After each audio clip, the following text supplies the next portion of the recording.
ഇന്ന് തന്നെ ഡൗൺലോഡ് ചെയ്യൂ. കാണൂ നിങ്ങളുടെ ഫേവറേറ്റ് ഷോസ്. എന്താണോ ഹരി, ജീവൻ ജീവൻ ജീവൻ എന്നെ.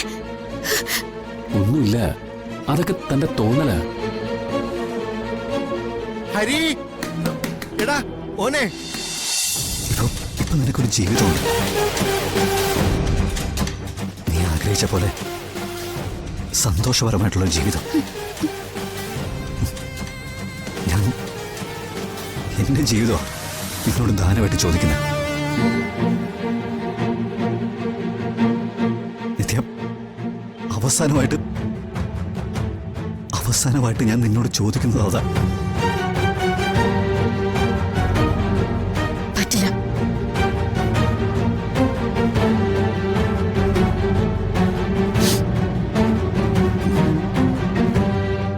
ഇത്രയൊക്കെ ഞാൻ യാചിച്ചിട്ടും നിന്റെ മനസ്സലിയുന്നില്ലല്ലേ?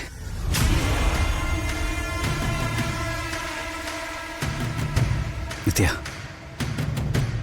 ഒന്നും നഷ്ടപ്പെടാനില്ലാത്തവനാ ഞാൻ. പക്ഷേ നിനക്ക് നഷ്ടപ്പെടാൻ ഒരുപാടുണ്ട്. അമ്മ, അച്ഛൻ, ഹരി, അങ്ങനെ ഒരുപാട് പേര്.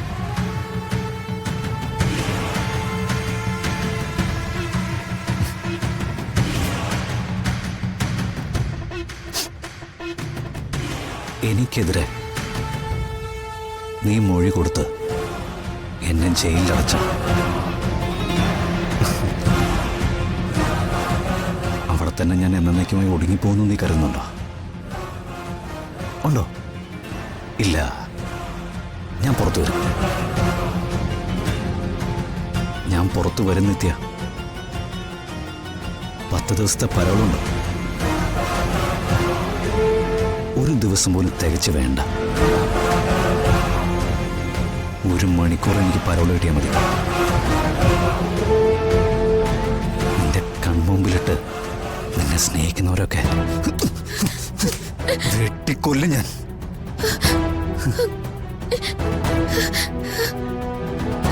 നിത്യ,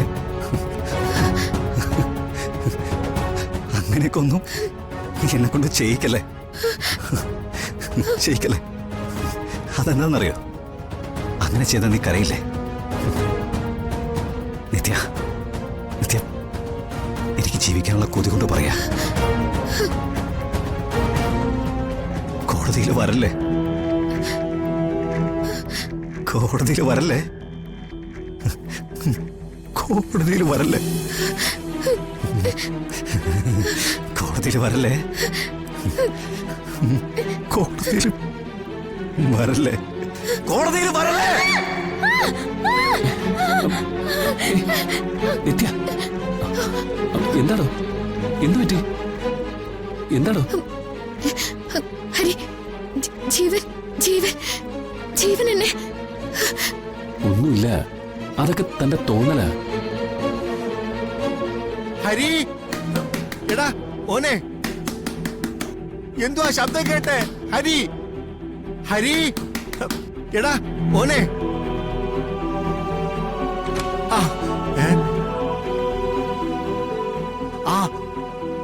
എന്നാ മക്കളെ, എന്തുവാ? മോള് സ്വപ്നം വല്ലതും കണ്ട? ജീവന സ്വപ്നം കണ്ടു. എന്റെ അടുത്ത് വന്ന് കോടതിയിലെതിരായിട്ട് അവനെയൊന്നും പറയരുതെന്ന് യാചിച്ചു. എന്നെ ഭീഷണിപ്പെടുത്തി. എനിക്ക് പേടിയാവുന്നുണ്ട്. എടോ, ജീവൻ കാണിച്ചു കൂട്ടിയ കാര്യങ്ങൾ ആലോചിക്കുമ്പോ പേടി തോന്നുന്നു.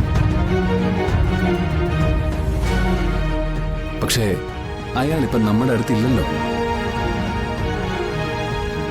ഹരി, ഞാൻ നാളെ കോടതിയിലേക്ക് വരുന്നില്ല.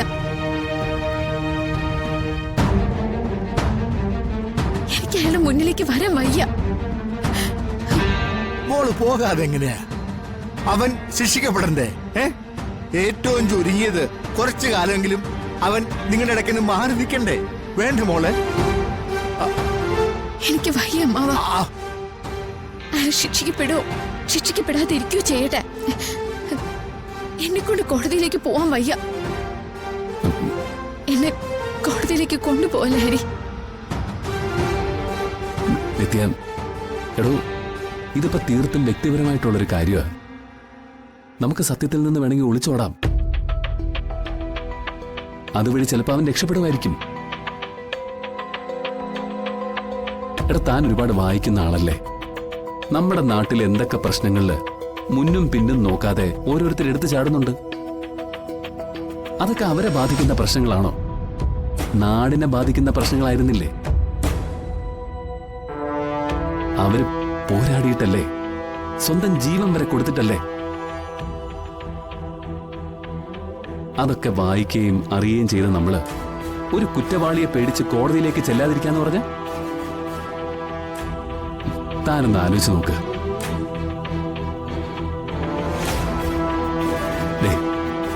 എല്ലാ മനുഷ്യർക്കും അവരവരുടേതായ കടമകളുണ്ട്. തനിക്കുമുണ്ട്, എനിക്കുമുണ്ട്. ജീവന്റെ കേസിന്റെ കാര്യത്തില് തനിക്കുള്ള കടമ താൻ ചെയ്തില്ലല്ലോ. അല്ല മോളെ, മോളുടെ അച്ഛനെ കൊന്നു കളഞ്ഞവനാണ് അവൻ. അവനോട് മോൾ ക്ഷമിച്ചാ പിന്നെ അച്ഛന്റെ ആത്മാവിനോട് മോള് എന്ത് സമാധാനം പറയും?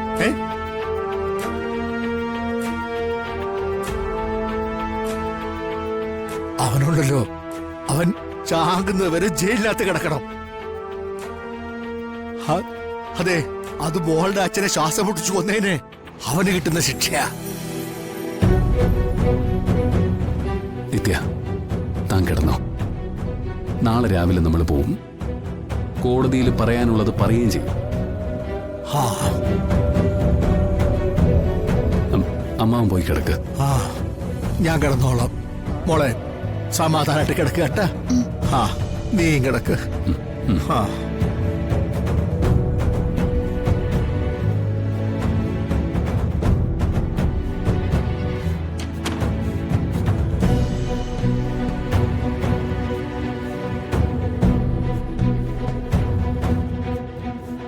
താനെന്റെ കൂടെ കഴിയുമ്പോ പേടിക്കില്ല എന്നൊരു ചെറിയ അഹങ്കാരം എന്റെ മനസ്സിലുണ്ടായിരുന്നു. താൻ എന്നെ തോൽപ്പിച്ച് കളയല്ലോ കേട്ടോ.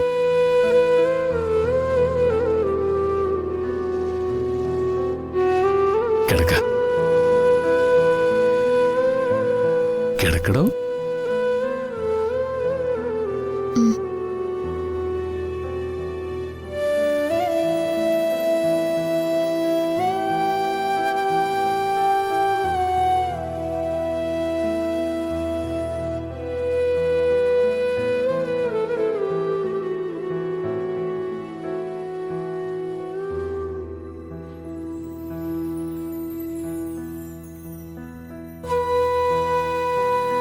ഉറങ്ങിക്കോ.